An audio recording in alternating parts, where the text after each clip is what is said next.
Muito bom dia a todos.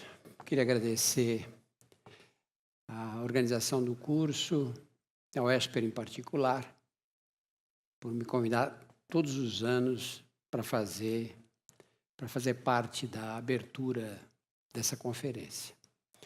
Isso acontece quando a gente vai ficando velho. As pessoas começam a convidar você para abrir conferência. Se isso acontecer com vocês no futuro, não pensem que é um reconhecimento ao nível intelectual que vocês atingiram na profissão. Eu me formei aqui na faculdade em 1967, faço 50 anos de formado agora.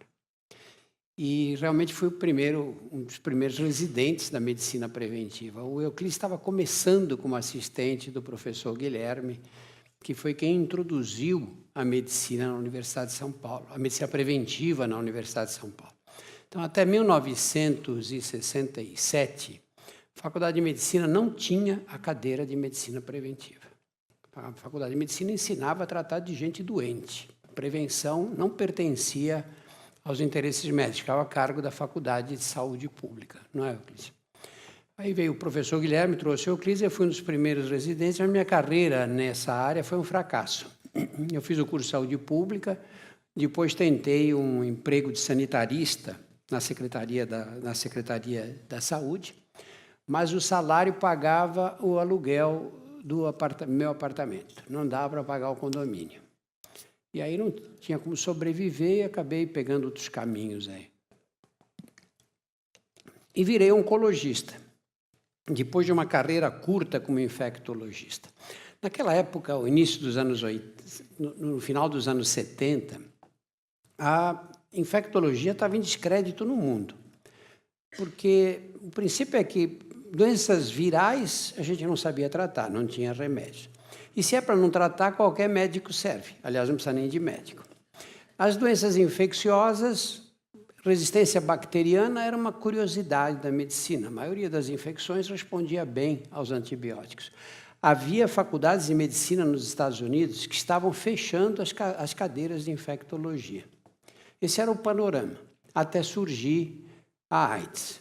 E a AIDS surgiu, o Dr. Donald colocou com clareza como apareceu. Eu, na época, trabalhava no Hospital do Câncer de São Paulo, aqui no AC Camargo, e dirigia a cadeira de imunologia, que era a parte da medicina que mais me interessava. E um dia, no almoço em que participava o Dr. Joe Burchnall, que era o chefe da clínica médica do Memorial Hospital em Nova York, e ele disse, engraçado, sabe, aparecendo uns casos entre homossexuais em São Francisco de sarcoma de Kaposi disseminado. Eu tinha alguma experiência com sarcoma de Kaposi no AC Camargo, era doença clássica de pessoas, em geral, da região do Mediterrâneo, gente de idade, que apresentava nas pernas aquelas lesões purpúreas típicas do sarcoma. Doença indolente que a gente acompanhava sem tratamento e, eventualmente, usava um pouco de radioterapia nas lesões maiores. Só que esses casos que apareceram inicialmente em São Francisco e em Nova York eram de homossexuais que tinham sarcoma de Kaposi disseminado. E isso a gente não conhecia, não tinha experiência nenhuma. E jovens. Sarcoma de Kaposi visceral, com evolução rápida, lesões pulmonares, hepáticas, paredes intestinais, sangramentos, uma apresentação completamente diversa. Eu, naquela época, fiz um estágio de 3 meses no Memorial.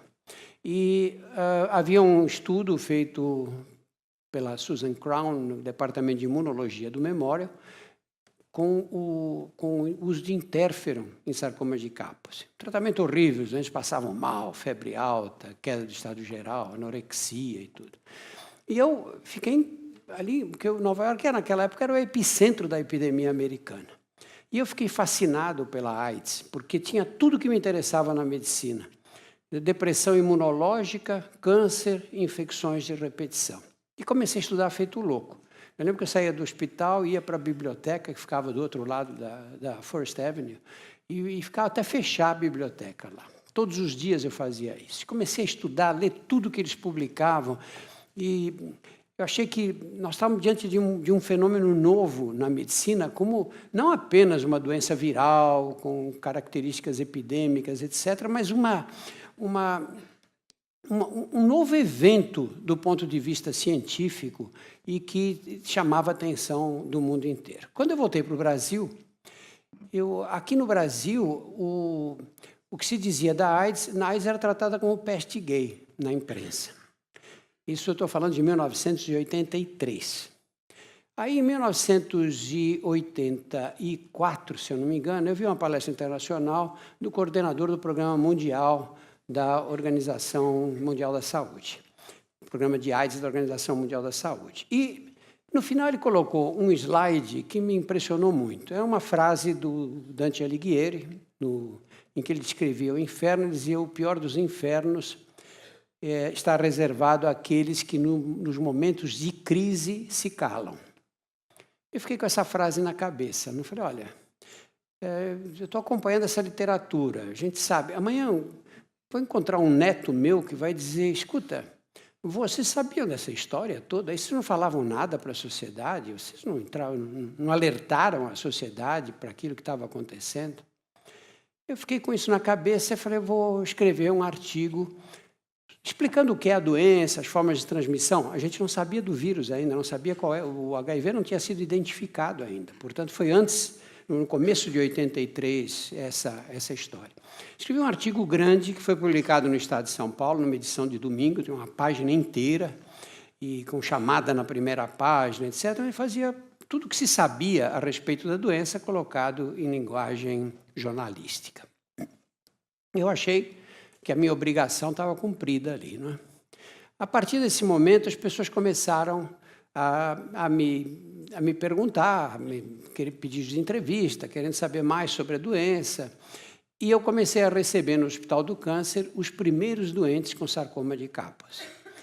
Não havia nenhum oncologista com experiência nessa área e nenhum infectologista também. Então, os primeiros casos de sarcoma de Kaposi de São Paulo, eu acho que tratei todos ou quase todos.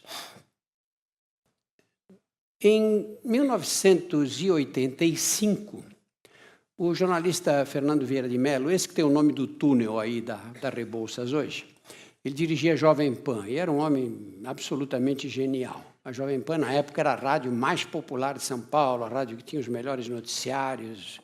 E o Fernando me chamou e falou, olha, por que você não faz uma entrevista? Que vem uma tarde aqui, a gente grava uma entrevista a respeito da doença, muita confusão ainda, as pessoas não sabem direito as formas de transmissão. Naquela época, muitos achavam que a AIDS não era uma doença, nunca seria uma doença de transmissão heterossexual, que evidentemente era um absurdo, porque não existe nenhuma doença sexualmente transmissível que poupe um dos sexos. Né? E aí nós fizemos essa entrevista. Passaram-se uns 2 meses, ou 3 talvez, eu encontro um amigo na rua, e ele diz, eu vi você ontem falando na Jovem Pan. Eu falei, como assim? Faz uns 2 meses que eu dei essa entrevista. Ele falou, não, ontem. Eu falei, não, ontem não pode ser. Ele falou, eu ouvi sim. Eu falei, mas tem certeza? Ele falou, absoluta. Eu liguei para o Fernando, falei, Fernando, você repetiu a entrevista? Ele falou, não, eu dividi a entrevista em partes e eu estou rodando na programação. Eu quase fiquei louco, porque foi como assim? Você está fazendo uma coisa dessa sem falar comigo? Naquela época, médico que falava nos meios de comunicação de massa era considerado picareta pelos colegas. E acho que tinham razão, porque a maioria era mesmo de gente com, vamos dizer, com pouca formação científica. Mas eu era formado pela Universidade de São Paulo, estava estudando, dirigia um serviço no Hospital do Câncer, eu não queria me misturar com essa gente. Aí fui para lá, conversar, fui para a Jovem Pan, que era ali na Avenida Paulista, fui conversar com o Fernando, falei, Fernando, isso é loucura. Ele falou, não, Drauzio, é muito importante isso, você transmitir esse tipo de informação. Aliás, eu acho que até se podia fazer mais, porque isso é função da medicina. Se vocês que têm informação, que a informação não falam, quem é que vai falar? E o rádio funciona assim, porque o rádio tem uma coisa boa, o rádio você pode rodar na programação. Você não ouve de manhã, ouve à tarde, ouve à noite. E ele foi o primeiro a começar a fazer essas coisas no rádio aqui em São Paulo. E ele disse, até você devia fazer diferente, você devia pegar umas mensagens e transmitir essas mensagens para a população. Você vai transmitir como? Ele disse, você começa dizendo assim, eu sou o Dr. Drauzio Varella, e aí você fala o que você acha que deve falar. Eu falei, você está louco, meu? vou fazer isso de jeito nenhum. De jeito nenhum. Vão dizer que estou fazendo propaganda, dando meu nome. Ele falou, como é que você quer fazer? Você aparece na rádio e fala. E o ouvinte fala, quem é esse cara aí? É um locutor, é um jornalista, é um cidadão que pegaram passando na porta da rádio. E eu falei, mas eu vou ficar muito mal afamado. Ele falou, bom, aí você tem que pensar se o que te interessa é ficar com um bom nome para os seus colegas ou se o que te interessa é passar informação para a população. Eu fui embora com essa frase na cabeça. E aí, passados uns dias, falei, não, legal, acho que vale a pena. Voltei lá e falei, como é que você acha que eu devo fazer? Ele falou, olha, o rádio é assim. O rádio é um meio muito mais quente do que a televisão. Televisão, você recebe a visita na sala com a televisão ligada. Rádio, não. O rádio, você está escutando o rádio, chegou alguém, você desliga o rádio. Não dá para conversar com alguém e o rádio e alguém falando no rádio, impossível. Portanto, o rádio é uma forma de você atingir a pessoa num momento de reflexão. E a mensagem tem que ser curta, não pode ser longa, porque ninguém mais tem tempo. Se você chega na garagem e você sabe que aquela mensagem vai durar 1 minuto, você está interessado, você escuta. Se vai demorar 5 minutos, não dá. As pessoas não têm esse tempo livre. E aí nós começamos a fazer essas mensagens no rádio, na Jovem Pan, e depois na 89 FM, a Rádio Rock. E eu aprendi muitas coisas de comunicação nessa época do rádio. Aprendi que as mensagens têm que ser diretas, você não pode perder palavras. Você faz o texto e depois corta tudo que não é que pode ser omitido. A mensagem tem que ser direta e você tem que saber com quem você está falando. Por isso que mensagens gerais, de um modo geral, não funcionam. Se eu digo sexo só com camisinha, eu estou falando para pessoas uma senhora de 60 anos, viúva, que não tem vida sexual, não faz diferença. A outra que é casada, se eu vou usar camisinha com meu marido, casada há 30 anos, você tem que dizer, você quer falar com quem? Quer falar com o jovem, a mensagem tem que ser para os jovens. Se quer falar com as pessoas mais velhas, tem que ser preparadas para ela. Quer falar com o usuário de droga, na época a droga da moda era a cocaína injetável. Isso caminhou assim, os doentes morrendo de AIDS. A evolução clássica da AIDS nessa época é quando o CD4 chegava aí perto dos 300, os doentes começavam a ter tuberculose, às vezes até um pouco antes. Tinha uma manifestação de herpes zoster, e aí vinham as infecções oportunistas. Em geral, a primeira apresentação, às vezes, já era fatal. Muitas vezes já era fatal. Já o doente vinha com toxoplasmose no sistema nervoso central, com meningite por criptococos. Era uma tragédia tratar de doentes de AIDS. Por causa dessa coisa dessas mensagens na Jovem Pan, eu fui procurado por um pessoal da Perdigão, na época, que disse, olha, você não quer fazer um vídeo sobre AIDS para ser passado nas escolas e tudo? Eu falei, eu quero. Eu me interesso, mas se eu puder mostrar onde está correndo a infecção. O que significa andar em ambientes homossexuais, onde o pessoal usa droga, no meio das travestis na cidade e nas cadeias, porque eu acho que as cadeias, já em Nova York, as cadeias eram lugar de transmissão muito importante. Isso me levou à Casa de Detenção de São Paulo, no Carandiru. E eu, quando entrei na cadeia, eu gosto de filme de cadeia desde criança. Eu gosto desse ambiente marginal, assim, de estar perto, de ver. Nunca tive coragem de pertencer ao mundo marginal, mas sempre fui atraído por ele. E aí, eu fui esse dia, nós passamos o dia todo lá, e eu fui embora para casa e fiquei com aquelas imagens da cadeia na cabeça, sabe? Na cadeia tudo é forte, né? Você entra e a porta bate, você já sente que você entrou num mundo especial, né? Você olha os guardas na muralha, aquela confusão. Eu fiquei umas 2, 3 semanas com essa coisa da cadeia. Falei, olha, se está tão forte em mim, vou chegar mais perto. Fui lá, conversei com o diretor da cadeia, falei, olha, eu posso vir uma vez por semana aqui ajudar. Falei, tudo bem, doutor, vamos organizar, então. E passaram-se 2, 3 semanas, nada. Aí eu voltei lá. Mas não, nós estamos preparando aqui. O pessoal de cadeia não gosta de gente de fora. Não gosta de jeito nenhum. Aí um dia eu sentei com o diretor da cadeia, que era o Dr. Pedrosa, mesmo na época do massacre, e depois ele acabou sendo assassinado em Taubaté. Eu falei, Dr. Pedrosa, somos 2 homens aqui, eu estou querendo ajudar. Não vou atrapalhar em nada aqui. Se eu começar a atrapalhar, o senhor me pede para ir embora e eu vou, na hora. E assim eu comecei esse trabalho no Carandiru, em 1989. Nessa época, entre os doentes que morriam de AIDS nas enfermarias do Carandiru e os doentes que morriam de AIDS na clínica particular, eu chegava a perder 4, 5 doentes por semana. A AIDS chegou no Carandiru, devastou. Nessa época nós fizemos, junto com o Dr. Esper, um trabalho de... Testamos 1.492 presos da casa de detenção, todos arrolados no programa de visitas íntimas, encontramos 17,3% HIV positivos. Então, a sociedade colocava 1.500 mulheres, todos os fins de semana, para ter relações sexuais com esses homens, sem nenhuma orientação, sem distribuição de preservativos. Eu levei 3 ou 4 anos para convencer as autoridades que nós tínhamos que distribuir preservativos nas visitas íntimas. 3 ou 4 anos. E o que eles diziam é que, se não dava para dar 1 litro de leite para as crianças nas favelas, não tinha cabimento dar camisinha para vagabundo. Essa era a mentalidade daquele tempo. Não havia nenhuma preocupação com aquelas mulheres que eram colocadas nessa situação de risco. Em 1995, eu estava num congresso nos Estados Unidos e encontrei o Dr. John Bartlett, que era o chefe do grupo de... Era o chefe do grupo de doenças infecciosas da Johns Hopkins. E ele me disse, olha, está acontecendo uma revolução na AIDS. Estão surgindo novos remédios, são os inibidores de protease, que são remédios de altíssima eficácia. Vai haver uma mudança muito grande no panorama.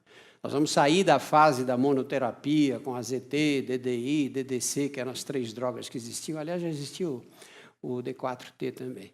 E nós vamos partir para o tratamento com diversas drogas.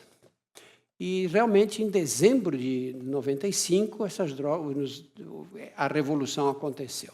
Eu acho que pouca gente teve esse privilégio. Acho que talvez o pessoal que viveu a época pré-antibiótica, com o surgimento da penicilina, tenha tido o mesmo impacto, né? Eram doentes que estavam morrendo e nós passamos a ver esses doentes com uma resposta brilhante. Alguns deles que estavam caquéticos, já em fase final de evolução, estão vivos até hoje. Eu tenho na memória sempre um doente que chegou, um homem de 1,90 m, quase chegou parado por 2 pessoas, arrastando as pernas, quase não conseguia dar um passo. Hoje parece um lutador de luta livre, mais de 20 anos depois. Eu, nessa época, falei, olha, está acontecendo essa revolução, mas essa revolução tem que chegar às pessoas que têm AIDS, né? O que vai acontecer aqui no Brasil? Os médicos normalmente são mal informados, a informação naquela época não tinha internet, a informação demora para chegar aqui. Isso vai levar muito tempo para os pacientes se beneficiarem desses avanços. Aí telefonei para o Jô Soares e falei, Jô, está se passando uma coisa assim, assim, assim. Você acha que cabe no seu programa a gente dizer que o tratamento da AIDS está completamente modificado, que está tendo uma revolução no tratamento? Ele falou para hoje. E nós fizemos no mesmo dia uma gravação no programa dele. E eu no programa disse o seguinte, falei, olha, eu tenho plena consciência do que eu vou dizer agora e num meio de comunicação de massa. O tratamento da AIDS com AZT ou outra droga isolada é coisa do passado. Hoje, o tratamento é feito com drogas, com associação de várias drogas. E o que acontece é que, no Brasil, o DDI, que foi uma das primeiras drogas, levou 1 ano para ser aprovado. Então, enquanto os pacientes precisavam comprar, os que tinham dinheiro importavam a preços caríssimos, e os outros ficaram esperando, não tinham acesso. Falei, se nós agirmos da mesma maneira, isso vai ser uma irresponsabilidade. Essas drogas têm que ser aprovadas imediatamente e o acesso tem que ser garantido de alguma forma, que eu não sei qual é. E, realmente, em 1 semana, foram aprovados os inibidores de protease. E aí foi uma revolução geral. E aí veio a história que vocês conhecem, com grupo de pessoas no Ministério da Saúde, na época em que o ministro era o José Serra, o Paulo Teixeira, acho que um dos mais importantes, montou essa estratégia do Brasil, e o Brasil foi o primeiro a distribuir medicações gratuitas. Isso teve um impacto na epidemia brutal. E não foi só no Brasil, foi no mundo inteiro, porque o Brasil se tornou o exemplo de um país em desenvolvimento em que era possível distribuir medicação. Eu ouvi várias vezes em conferências internacionais autoridades em saúde pública dizerem que não adiantava dar remédio para países pobres, porque as pessoas eram ignorantes, não tomariam esses remédios na frequência adequada, e isto só serviria para aumentar a resistência do vírus. Isso fazia parte da intelectualidade da época, esse tipo de preconceito. O Brasil mostrou que não, que era possível tratar todo mundo, que havia aderência ao tratamento, e com isso nós deixamos de viver uma tragédia muito maior com a epidemia de AIDS. Em 1995, nós tínhamos a mesma prevalência da África do Sul. A África do Sul não adotou a política brasileira. Eles têm hoje 10% da população adulta infectada. Desculpa. Se nós tivéssemos 10% da população adulta infectada, nós teríamos aí uns 17 milhões de infectados pelo HIV. Temos 800 mil, não são poucos, mas o número é incomparável. Eu acho que a epidemia de AIDS mostrou muitas coisas. Primeiro, que doença sexualmente transmissível começa e você não erradica de jeito nenhum. Olha a sífilis. Tudo que a gente busca para a AIDS é o quê? O ideal seria um medicamento que você administrasse rapidamente, alguns dias, e destruísse o vírus. E que esse medicamento fosse barato. O que acontece é o que nós temos na sífilis. Né? Sífilis você cura com 2, 3 injeções intramusculares. E o que aconteceu com a sífilis? O número de casos aumenta sem parar. Doenças sexualmente transmissíveis não dá para erradicar, elas são milenares, aparecem e ficam. O que a gente pode fazer é reduzir o impacto na população. Como é que você reduz o impacto? Através de várias medidas. Primeiro, através da prevenção. E a prevenção depende basicamente do quê? Da informação. É função da medicina transmitir os conhecimentos para a população. Isso faz parte da obrigação do médico em relação à sociedade. Felizmente, nós evoluímos daquele caipirismo que deixava os médicos como uma sociedade à parte, que não se comunicava, que eram os donos da informação. Essa informação hoje está aí dispersa pela internet, atinge todos, e os médicos estão começando a assumir esse papel de comunicadores, de pessoas que explicam para a sociedade quais são os cuidados preventivos, não só em relação às doenças infecciosas, mas em relação às doenças crônico-degenerativas também. A epidemia de AIDS, que começou em 1981, é uma demonstração da importância da ciência. Imaginem quantos anos nós levamos para descobrir que a tuberculose era produzida por um bacilo. A tuberculose é uma doença milenar. Nós fomos descobrir que era produzida por um bacilo quantos séculos depois? A AIDS surgiu os primeiros casos em 1981. Em 83, o vírus estava identificado. E, em seguida, você identifica o vírus, tem que provar que ele provoca a doença. Né? Em seguida, nos laboratórios do National Cancer Institute, do Robert Gallo, mostraram como a doença, qual era a relação fisiopatológica do vírus com a doença, e desenvolveram um teste. Quer dizer, uma doença que surgiu em 81, 83 nós já tínhamos um teste para identificar os infectados. E em 85 já tínhamos a primeira droga antiviral, que foi o AZT. E 10 anos mais tarde nós já tínhamos formas de controle da doença bastante eficazes. Eu acho que quem viveu essa época toda aí teve o privilégio de ver um dos momentos mais brilhantes da medicina e uma demonstração de que a pesquisa científica, mesmo a pesquisa científica que nos parece mais pura, mais desvinculada da realidade, pode dar grandes informações.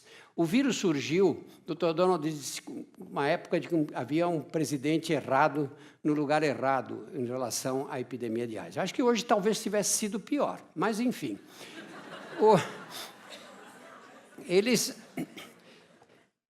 Surgiu nessa época, né? Mas 2 anos antes, até 1980, não se sabia que retrovírus causava infecção humana.